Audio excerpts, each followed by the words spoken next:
In the long and brutal chronicle of the Second World War, the lines were drawn in stark and unforgiving clarity. It was a conflict of ideologies, of nations, of good against evil. The American soldier, the GI, knew who his enemy was. He wore the field gray of the German Wehrmacht, or the chilling black of the Schutzstaffel, the SS. For 6 years, these forces had met on the field of battle in a struggle that consumed the globe. But in the final dying days of the war in Europe, in the snow-dusted mountains of Austria, those stark lines would blur in a way that history has seldom witnessed. For a few desperate hours, on the ramparts of a medieval castle, the unthinkable would happen. American soldiers would stand shoulder to shoulder with German soldiers, their rifles aimed at a common enemy, fighting and dying together. This is the story of the Battle of Castle Itter. It is a story of courage, of strange alliances, and of the profound truth that even in the heart of the darkest conflict, the choices of individual men can illuminate a shared humanity. It was the only battle of the war where American and German troops joined forces, a desperate last stand to protect a group of the Third Reich's most prized prisoners. Our story begins not with soldiers, but with prisoners, high-value prisoners of the German Reich.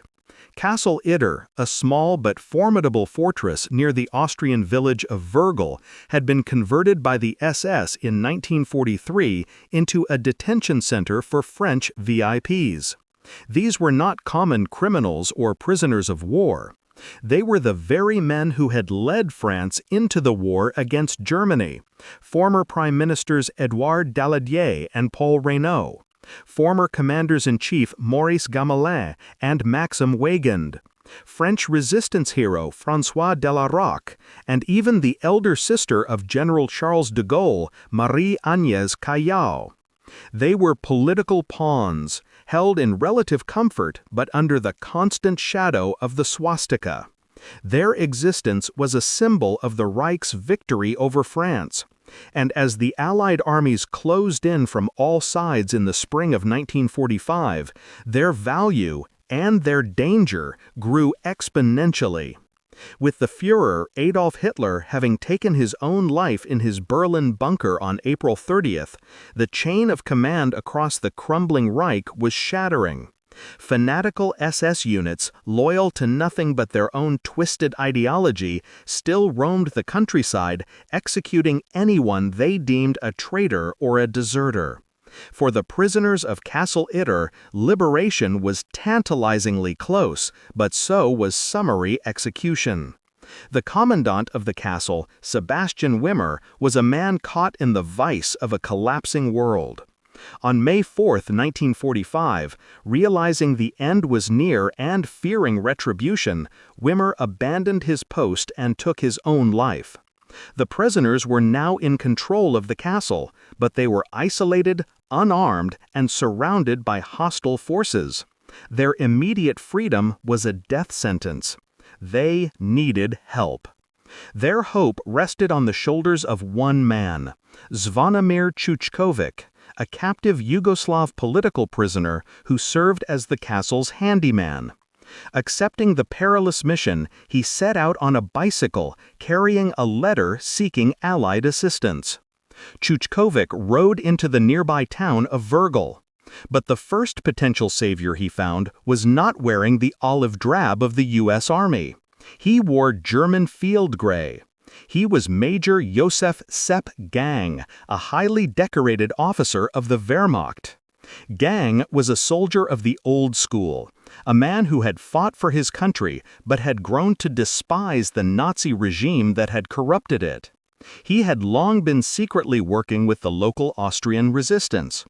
When Chuchkovic delivered his message, Gangl faced a momentous choice. The SS were his countrymen, his allies in the war against America. Yet he knew they would not hesitate to murder the French prisoners. In that moment, his duty to his conscience outweighed his duty to a dying, criminal regime. He pledged to help, but his small band of German soldiers was not enough to hold a castle against a determined SS assault. He told Chuchkovic to press on, to find the Americans. Meanwhile, a different kind of soldier was advancing through the Tyrolean Alps. Captain John C. Jack Lee, Jr., commander of Company B, 23rd Tank Battalion of the 12th Armored Division. Lee was a quintessential American officer, just 27 years old, but already a veteran of brutal fighting. His command was an M4 Sherman tank named Besotten Jenny, and his men were battle-hardened and weary.